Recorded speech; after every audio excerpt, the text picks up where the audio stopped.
आज हमारा टॉपिक है कंपाउंड इंटरेस्ट। सिंपल इंटरेस्ट का टॉपिक हम लोग कर चुके हैं। कंपाउंड इंटरेस्ट में कुछ बेसिक चीजें हैं जिनका आपको ध्यान रखना है। देखिए, कंपाउंड इंटरेस्ट और सिंपल इंटरेस्ट में डिफरेंस क्या है, ये सबसे पहला कंसेप्ट है कंपाउंड इंटरेस्ट की किसी भी प्रॉब्लम को सॉल्व करने का। You must know that what is the difference between simple interest and compound interest. हमने कुछ भी सम लेट आउट किया, सपोज 100 रुपए जो है वो हमने लेट आउट कर दिया, सब उधार दे दिया। कुछ भी रेट ऑफ इंटरेस्ट हम चार्ज कर लेते हैं, for example 10% rate of interest charge कर लेते हैं, तो इस 100 रुपए के ऊपर एक साल में 10 रुपया जो है वो ब्याज के तौर पे आपको मिलेगा। This is called simple interest और compound interest for one term. एक ही टर्म के लिए सिंपल इंटरेस्ट और कंपाउंड इंटरेस्ट की वैल्यू हमेशा सेम होती है। अब अगर नेक्स्ट टर्म के लिए या नेक्स्ट साल के लिए हम फिर इस पैसे को यूटिलाइज करते हैं, या जो हमसे उधार लेके गया वो उसे यूटिलाइज करता है, अपने पास रखता है, तो इस प्रिंसिपल का फिर 10% अगले साल फिर चार्ज हो जाएगा। मतलब 10 रुपया इसका फिर चार्ज हो जाएगा, क्योंकि 100 रुपए का 10% 10 रुपया होता है। ठीक है, तो इस तरीके से 2 साल के अंदर जो सिंपल इंटरेस्ट आया दैट इज व्हाट 20 रुपये, वो कितना है 20 रुपया। ठीक है, कंपाउंड इंटरेस्ट और सिंपल इंटरेस्ट में डिफरेंस क्या है कि सिंपल इंटरेस्ट में हर बार इंटरेस्ट इस प्रिंसिपल पे ही लगेगा, जबकि कंपाउंड इंटरेस्ट के अंदर वो इंटरेस्ट तो लगेगा ही लगेगा जो सिंपल इंटरेस्ट में लग रहा है। इन एडिशन टू दैट जो ब्याज आया है पहली टर्म का, उस ब्याज पे ब्याज, उस इंटरेस्ट पे इंटरेस्ट और लगेगा। तो बेसिक डिफरेंस आपके समझ में आया। सिंपल इंटरेस्ट और कंपाउंड इंटरेस्ट का क्या है? कंपाउंड इंटरेस्ट में वो डिफरेंस, वो ब्याज तो लगेगा ही लगेगा जो सिंपल इंटरेस्ट जनरेट कर रहा है। In addition to that interest पर जो इंटरेस्ट जनरेट होगा वो एक्स्ट्रा होगा। तो यहाँ पे पहले साल का जो ब्याज आया वो 10 रुपया, नेक्स्ट ईयर का जो ब्याज आया वो 10 रुपया, और एक्स्ट्रा क्या आएगा, ये जो फर्स्ट साल का जो ब्याज आ गया, इस ब्याज का ब्याज, दैट इज व्हाट, इस 10 का 10%, 10 into 10 upon 100, 10 का 10%। तो इसने हमें क्या दे दिया, 21 दे दिया। 10 और 10 20 और 1 21। तो ये जो ऊपर वाला 1 रुपया है, ये क्या है, सिंपल इंटरेस्ट और कंपाउंड इंटरेस्ट में 2 साल के लिए या 2 टर्म के लिए डिफरेंस है। समझ गए, नहीं समझ गए?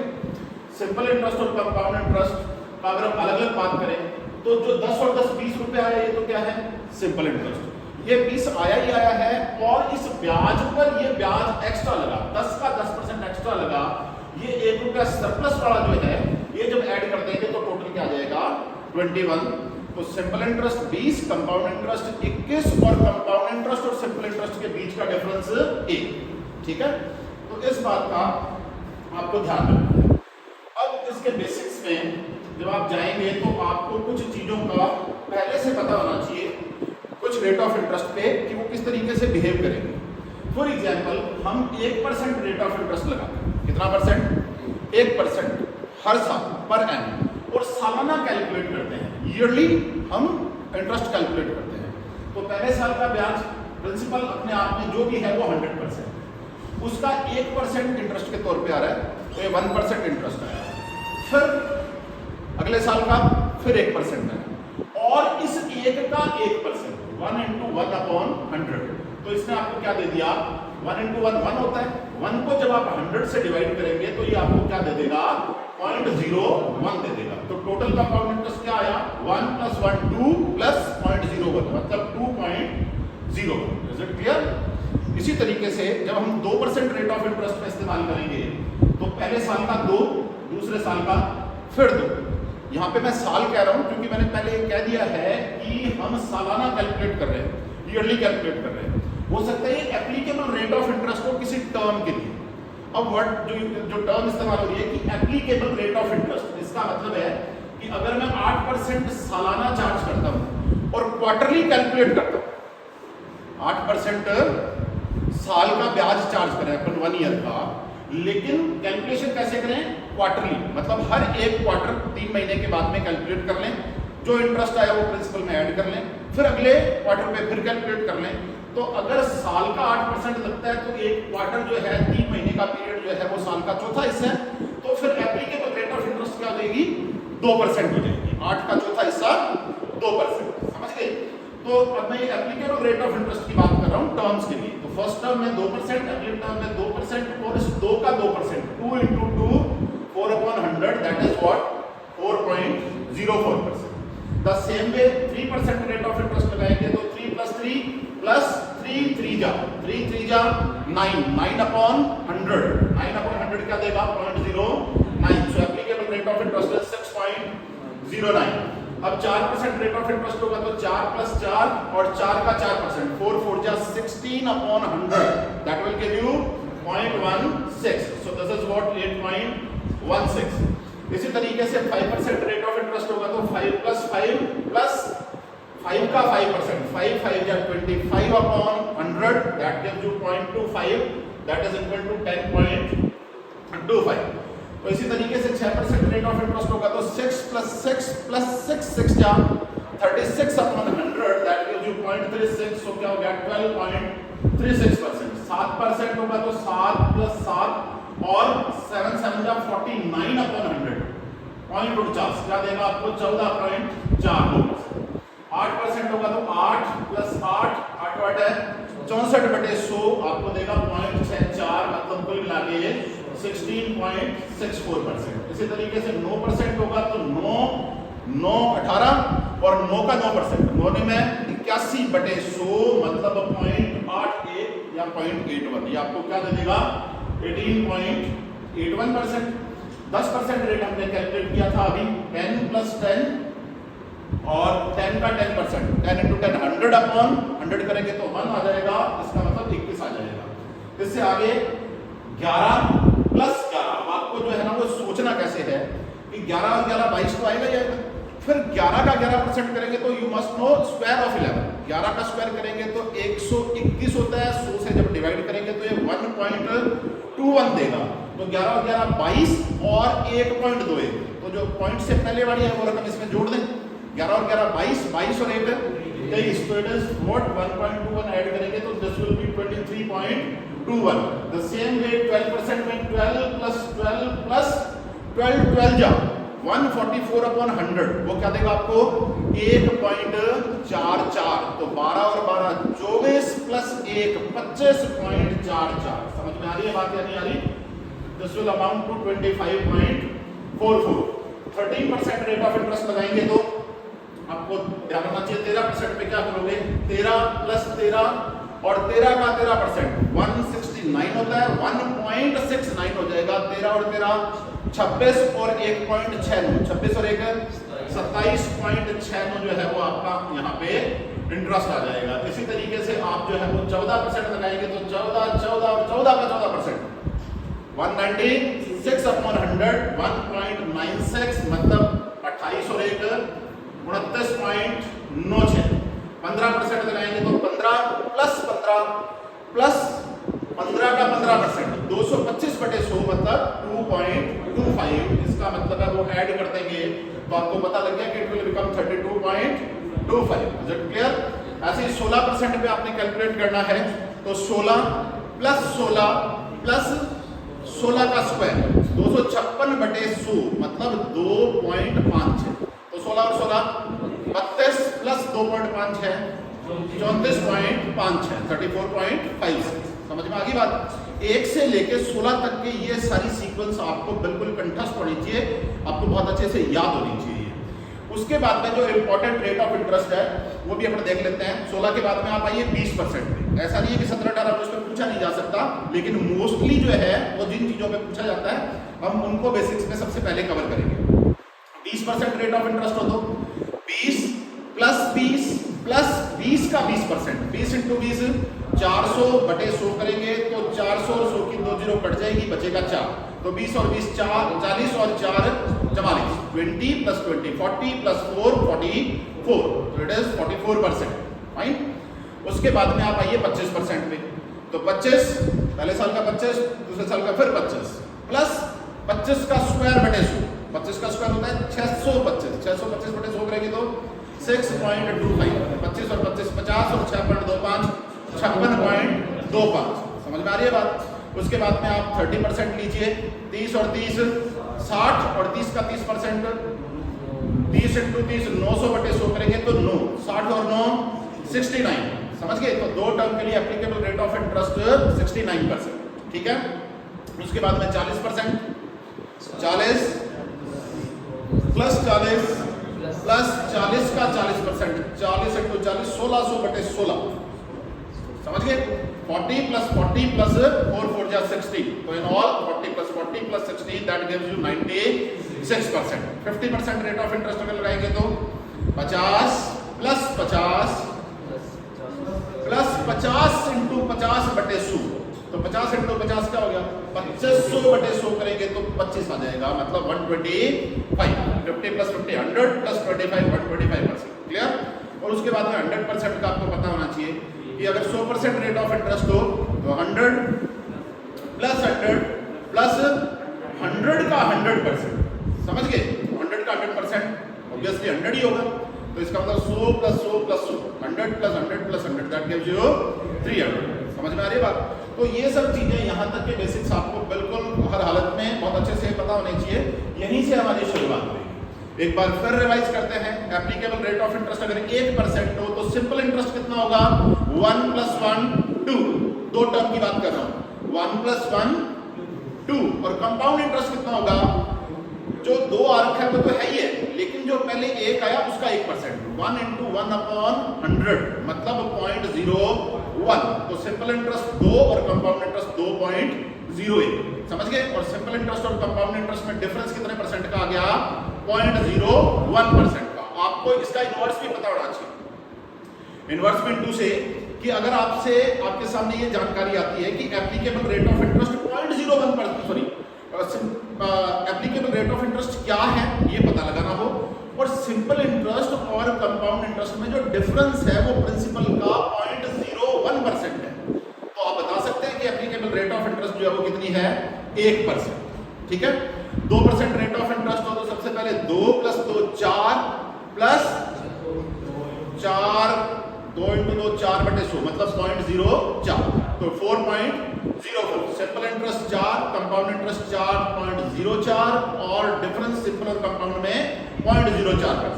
3% रेट ऑफ इंटरेस्ट हो तो 3 और 3 6 प्लस 3 का 3% एक्स्ट्रा लगेगा 9 बटे 100 मतलब 0.09, तो 6.09 is compound interest, 6 is simple interest and difference between compound and simple is 0.09% of the principal, clear? For 2 terms. अब उसके बाद में आ जाओ 4% रेट ऑफ इंटरेस्ट पे, तो 4 और 4 8 प्लस 4 चौके 16 बटे 100 मतलब 0.16, तो 8.16। 5% रेट ऑफ इंटरेस्ट हो तो 5 और 5 10 प्लस 1.25 तो 10.25। 6% रेट ऑफ इंटरेस्ट हो तो 6 और 6 12.36 12.36। 7% हो तो 7 और 7 14.49। 8% हो तो 8 और 8 16.64, समझ गए? 64। 9% हो तो 9 और 9 18.81।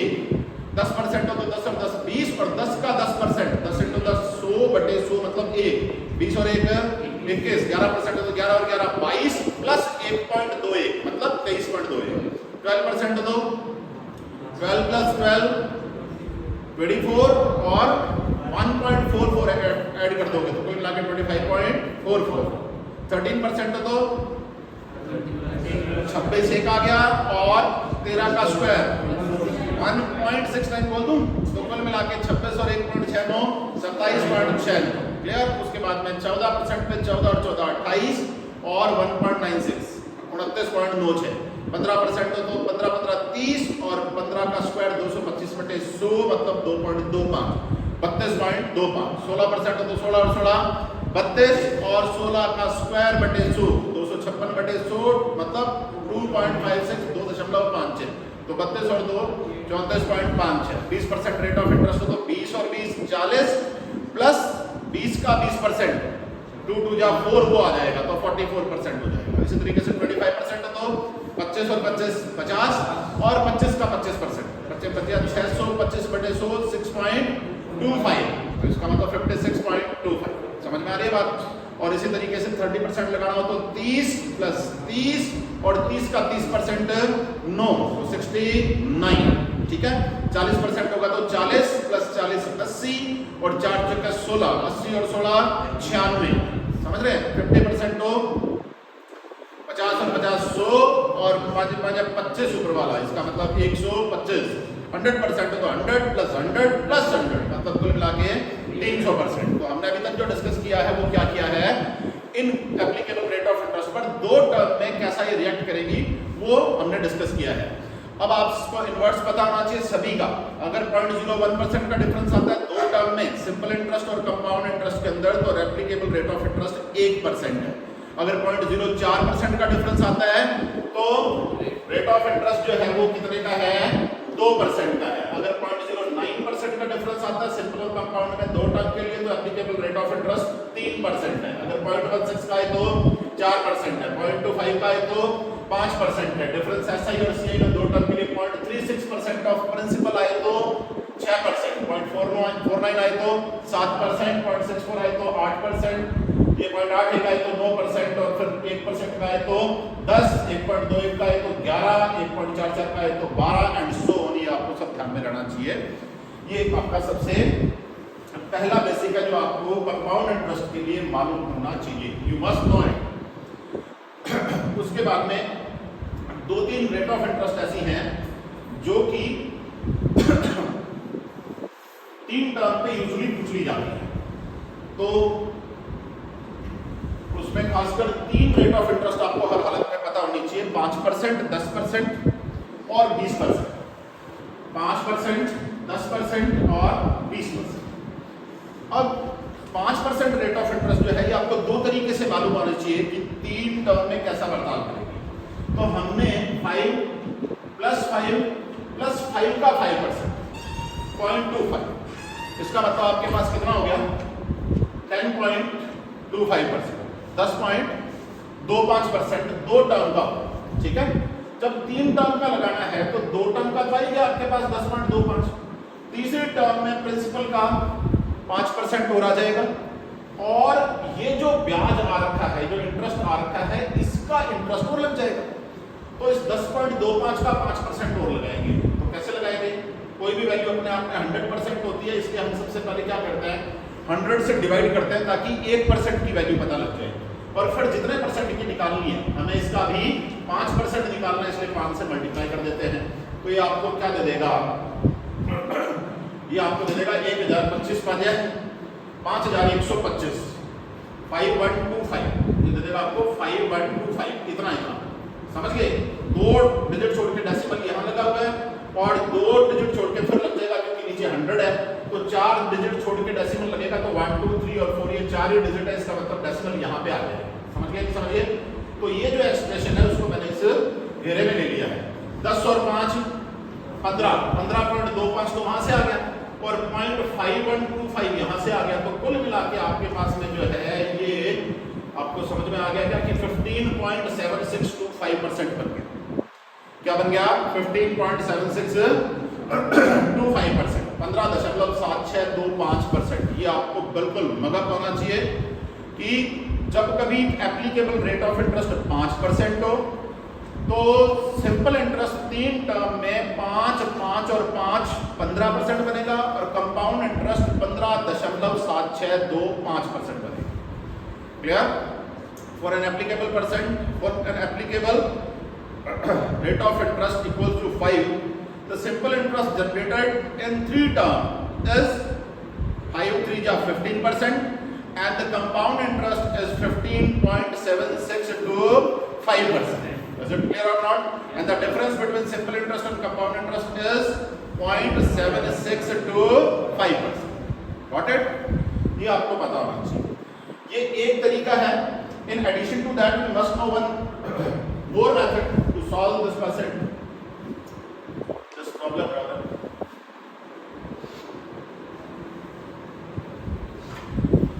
देखिए, कोई भी चीज अपने आप में कितना परसेंट है, 100%। ठीक है, तो कोई भी चीज अपने आप में 100% है, ये प्रिंसिपल अपने आप में 100% है। जब आप 5% रेट ऑफ इंटरेस्ट इसके ऊपर चार्ज करेंगे तो ये 100% से कहां चला जाएगा, 105% पे चला जाएगा।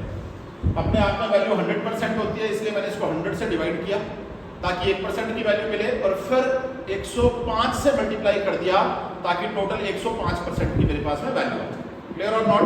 लेट इट बी रुपी 1, हो सकता है 1 रुपया हो या कोई भी वैल्यू हो, प्रिंसिपल कुछ भी आप मान सकते हैं। जो भी होगा वो फर्स्ट टर्म में अपना क्या बन जाएगा, 105/100 बन जाएगा। फिर क्योंकि this is not a case of simple interest, this is a case of compound interest, इसलिए अगली बार जो इंटरेस्ट लगेगा वो क्या ओरिजिनल प्रिंसिपल पर लगेगा या ये जो अमाउंट बन चुका इस पर लगेगा।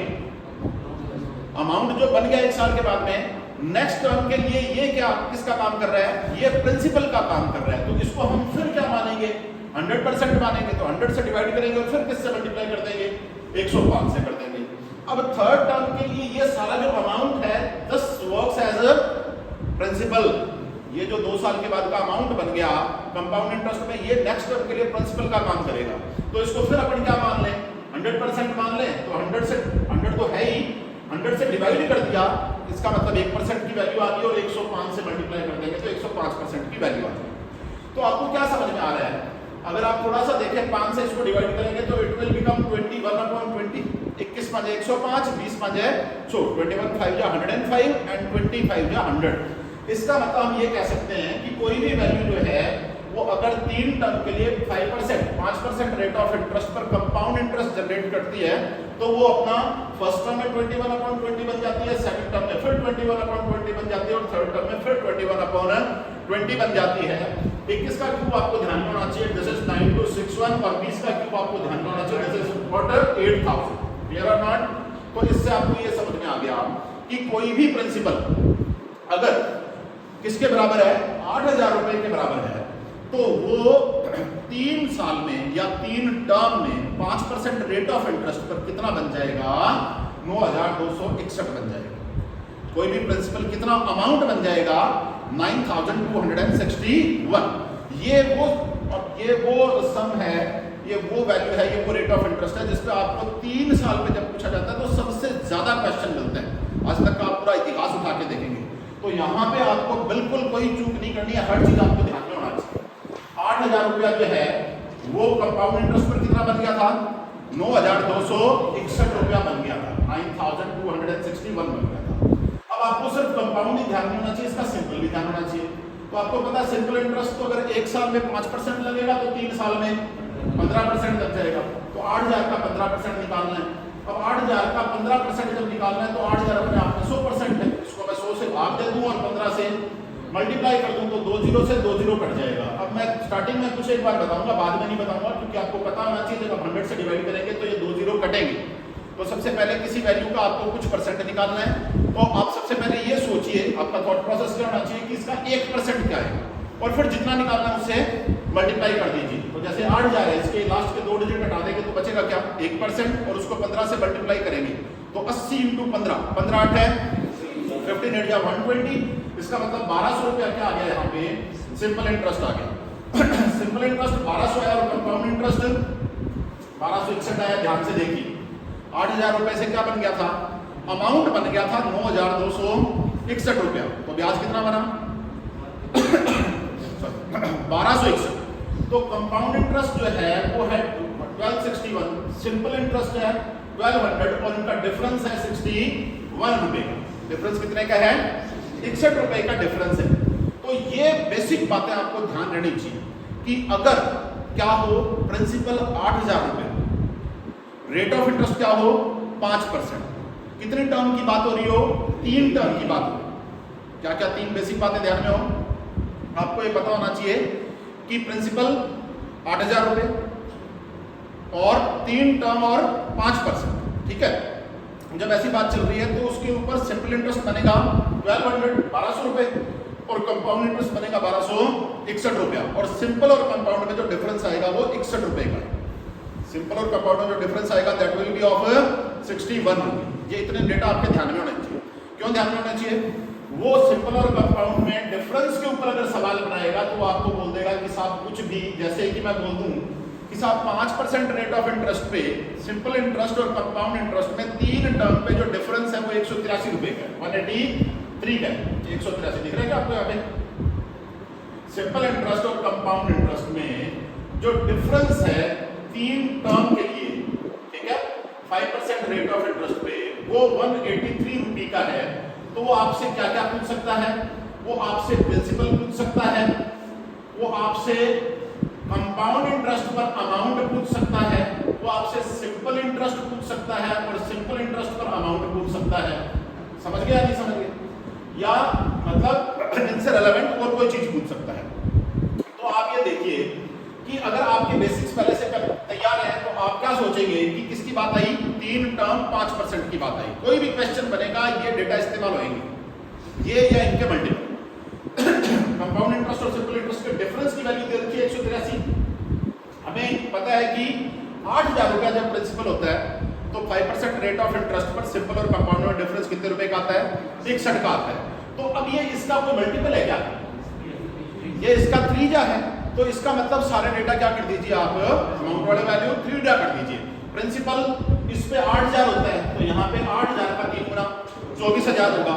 कंपाउंड इंटरेस्ट जो है 1261 होता है तो 3 गुना करेंगे तो 1261 का 3 गुना कर देंगे। सिंपल इंटरेस्ट 1200 का 3 गुना कर देंगे एंड सो ऑन। तो इन पे किसी भी चीज पे आपसे सवाल पूछा जा सकता है, इसका आपको ध्यान रखना है। आगे सवाल इस पे आ जाएंगे तो वहां पे हमारी प्रैक्टिस हो जाएगी। मैंने थोड़ा सा आपको बता दिया है कि यू मस्ट बी कॉशियस। जब भी कभी 5% 3 टर्म की बात आती है तो आपको सबसे पहले ये सोचना है कि हमने कुछ 8,000, 9261, 1261 और 61 ऐसा कुछ चीजें हैं जिन पे काम किया। 10% रेट ऑफ इंटरेस्ट एप्लीकेबल जब हो 3 टर्म के लिए तो जो भी प्रिंसिपल है वो अपने आप में 100%, 100 प्लस 10 प्लस 10 प्लस 10 का 10%। 2 साल में 2 टर्म में कितना बन गया? 21% बन गया। और 21 प्लस 10 प्लस 21 का 10%, 21 इंटू 10 बटे 100 करेंगे। ये तीसरी टर्म के लिए, 3 टर्म के लिए कर रहा हूं तो 21 और 10 31, ये 0 से 0 कट गया और 21 को 10 से डिवाइड करेंगे तो इट विल बिकम 2.1। क्लियर और नॉट? तो 21 और 10 31 और 2.1 कुल मिला के 33.1। तो आपको ध्यान रखना है कि जब रेट ऑफ इंटरेस्ट 10% हो तो 3 टर्म में 33.1% क्या आएगा? चक्रवृद्धि ब्याज आएगा, कंपाउंड इंटरेस्ट आएगा। समझ गया नहीं समझ गए? 33